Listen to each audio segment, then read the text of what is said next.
Pokemon Ultimate Adventures by Mikazuki. Chapter 10, AAMRN's Challenge. Location, Scarlet City. Ha! G.I. Jolt slammed a brick wall with his large fists. The wall cracked, and pieces of it fell to the ground. Not bad, Jolt, but let me show you how it's done. Clef stepped up and smashed a spot on the wall with his metal gloves. In no time at all, the wall crumbled. You're making me look bad, G.I. Jolt growled. Well, you should be happy. After all, with fiends like us, who needs enemies? Ow! Clef exclaimed when Bonsai punched him on the back of the head. What was that for? You deserved it for saying such a stupid joke, said Bonsai. You're saying my jokes are stupid? Well, my fists have something to say to you, as does my middle finger, Clef argued back. Bonsai and Clef were both knocked out when G.I. Jolt grabbed their heads and slammed them into each other. That's better. Thanks, Jolt, Anti-Arctic sighed. If those two didn't stop arguing soon, I swear, I would have killed them just to shut them up. Who wouldn't? They're always like this whenever Sky's not around, G.I. Jolt shrugged. Speaking of Skyrender, tell me again, how come he's not letting us just go all out and beat that Ketchum kid up? It's just a precaution. You know AAMRN. He always fights his battles alone because he tends to lose control and smash everything up, including us if we get involved. Twin Dreamer looked down on them from the air. Oh well, what he doesn't know won't hurt us. He closed his eyes and stretched his hands out towards the north end of the green forest. Using psychic power, he could see Ash. We all know I'm a great psychic, but now let's see how well I am as a sniper! His eyes flashed. Twin Dream! Two beams of energy spiraled through the air. Location, green forest. Team Rocket blast off at the speed of light! Jessie yelled as she jumped down from the tree branch. Surrender now or prepare to fight! James shouted as he jumped down. Meow, that's right! Meow finished the motto. Ha! Ash threw the rings he had swiped from the 00 elites. Each one of them clamped down and locked their legs together. Jessie, James, and Meowth screamed as they hit the ground head first. Oh yeah! Ash cheered at the success of his ring toss. Not only am I the master of Pokemon, but I am also the lord of the He stopped when Jessie, James, and Meowth got up and threw off the rings. Never mind. You twerp! You're gonna pay! They yelled. The twin dream beams flew inches above Ash's head. His hat was blown off by the rush of the air, but the beam flew right at Team Rocket. Ah! Team Rocket yelled as they flew through the air. What on earth was that? Jessie yelled. I don't know! Meowth yelled. All I know is that Team Rocket's blasting off again! Well, that was unexpected. Ash sweat dropped. Location, Scarlet City. Damn it! Twin Dreamer yelled. I missed! Ha! You really gotta work on your aim, TD. G.I. Jolt smirked. Shut up! Don't call me that! Ha! Twin Dreamer fired his attack at Jolt. A different version of it, instead of a beam. It was a mind-burning wave. No! G.I. Jolt yelled. His head felt like a truck had hit it, like it was about to explode, and then his mind went blank as he fell. Huh? Bonsai, Cleft, and Anti-Arctic looked up, just in time to see the gigantic figure of G.I. Jolt falling in their direction. Of all the teams I could have joined, why did it have to be with this band of idiots? Goth sighed as he sat on the top of the roof and watched them. Location, Tealville streets. Misty walked on the sidewalk, Togepi in her arms.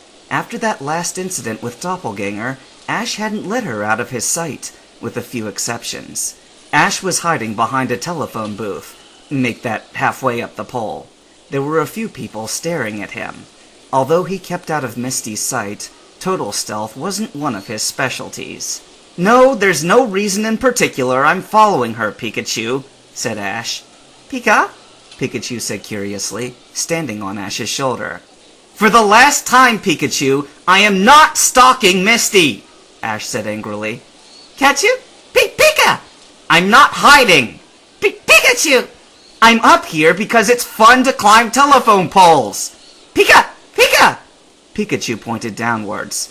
"No, why would I be worried?" Ash looked down. "Mom! Where'd she go?" He slid down the pole. "Wah! Splinters!" He waved his hands frantically. Location: somewhere else in the Tealville streets.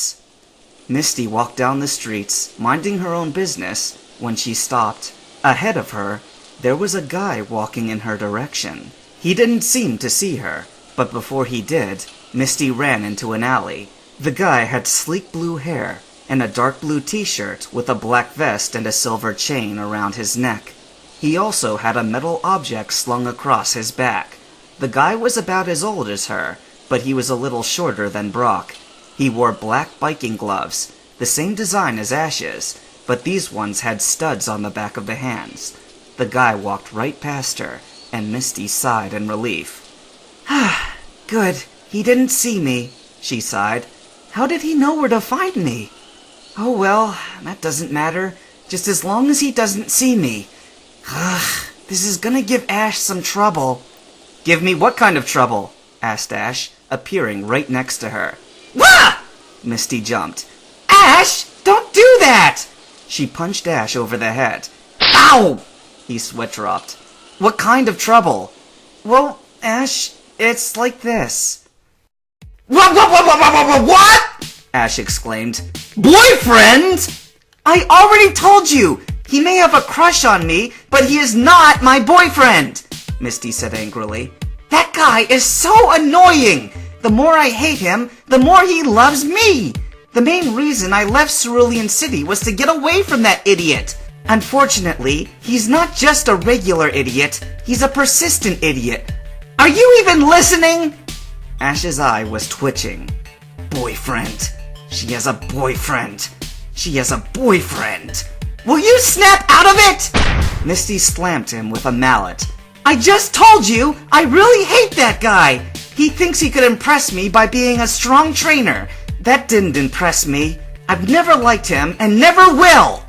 Misty pulled up her backpack and reached inside. "Now where is it? Aha! Here it is!"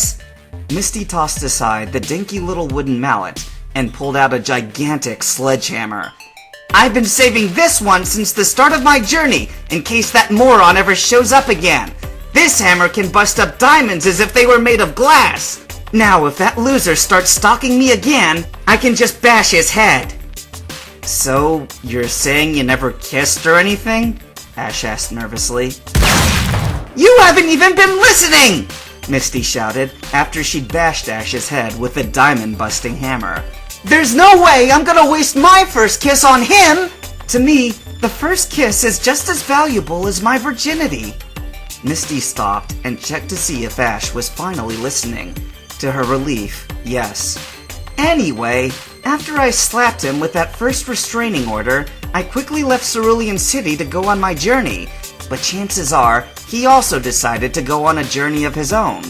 So just watch out, because I know him, and he is really determined, and he probably has been training 3 or 4 times harder than you. Anyway, let's beat it. I'm not sticking around for him to find me." She stepped out of the alley. Ash sighed in relief and stepped out following her.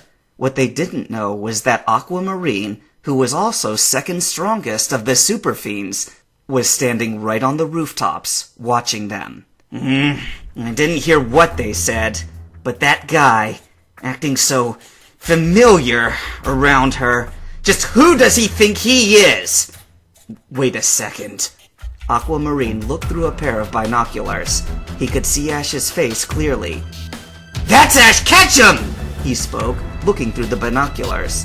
"He defeated Team Rocket on many occasions, and the mighty elite agents 001, 003, and 004. Then he defeated Doppelganger and insulted the Messino and the Super Fiends. And if what I heard is true, he pulled down the binoculars. He's the guy traveling with Misty? He held up a photocopy of a certain picture, the one Pikachu had taken with Ash and Misty leaning towards each other, their faces only an inch apart like they were about to. Unforgivable! He ripped the picture in half. Ash Ketchum, you've done some damage, but this crosses the line! You may have beaten Doppelganger, but I'm stronger in every way!